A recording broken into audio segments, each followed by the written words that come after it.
Game makin seru, fiturnya makin banyak.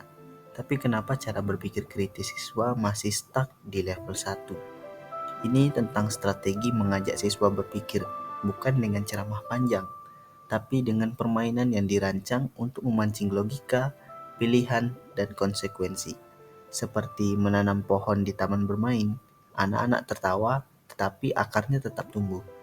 Kali ini saya tidak bicara soal edukasi yang membosankan, tapi tentang bagaimana game bisa jadi ladang tumbuhnya nalar jika dirancang bukan hanya untuk menang, tapi juga untuk berpikir.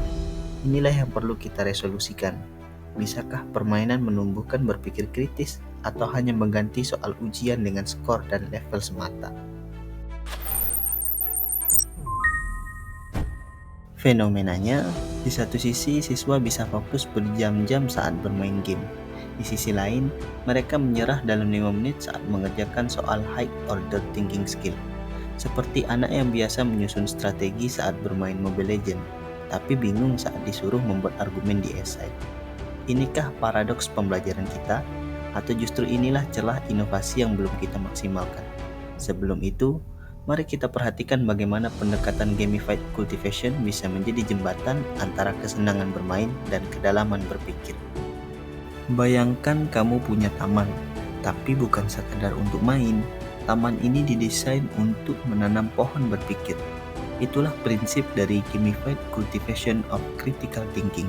Bermain bukan untuk lari dari pelajaran, tapi untuk masuk ke dalamnya lewat pengalaman.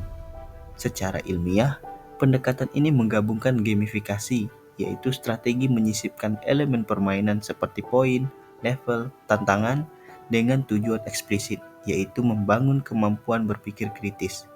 Critical thinking di sini bukan sekadar jawaban benar atau salah, tapi bagaimana siswa mengamati, menimbang, membuat keputusan, dan mengevaluasi hasilnya. Yang seperti apa yang kita maksud? Game yang bukan hanya menyenangkan, tapi membuat siswa mikir, tanpa sadar bahwa dia sedang belajar. Mari kita lihat. Membayangkan ruang kelas seperti arena bermain strategi. Di sana setiap pilihan punya konsekuensi. Setiap aksi harus ditimbang.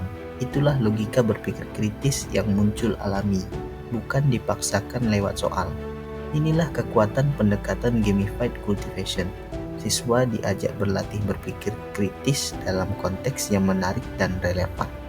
Suatu inovasi yang menyatukan kesenangan dan pemikiran mendalam, bukan dengan cara mengubah belajar jadi game murahan, tapi menyelipkan nalar dalam alur bermain.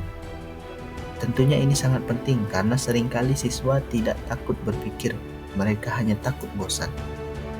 Pertanyaan di sini muncul, pernahkah kita membayangkan bahwa berpikir kritis itu bisa tumbuh bukan dari tekanan ujian, tapi permainan yang merangsang logika? Jika kita masih belum menemukannya, mungkin kita sedang menyuruh siswa menanam pohon berpikir, tapi di tanah yang keras dan tandus. Kalau kita terus memisahkan antara belajar serius dan bermain seru, maka kita sedang kehilangan jembatan yang bisa menyatukan keduanya.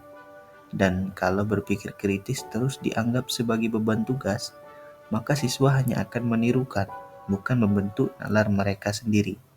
Jika akhirnya kita bisa menyusun permainan yang mendidik tanpa menggurui, maka ruang belajar akan terasa lebih hidup dan siswa lebih aktif menggunakan pikirannya, bukan sekadar menghafal jawabannya. Karena berpikir kritis bukan bawaan lahir, ia ditumbuhkan, dan salah satu ladangnya bisa jadi permainan yang dirancang dengan niat. Inovasi bukanlah menciptakan hal yang baru, melainkan berani mempertanyakan cara dan meresolusikannya dengan menyampaikan pemecahan masalah. Kalau Bapak Ibu juga punya gagasan atau praktik yang layak disampaikan, jangan disimpan sendiri. Tulis di kolom komentar atau ke akun email yang ada di deskripsi. Bisa jadi, ide yang kamu lihat hari ini menjadi solusi bagi banyak orang di hari esok. Kita tidak mengejar sensasi, namun membangun percakapan yang akan melihat sejauh mana inovasi yang kita sebut benar-benar berguna nantinya.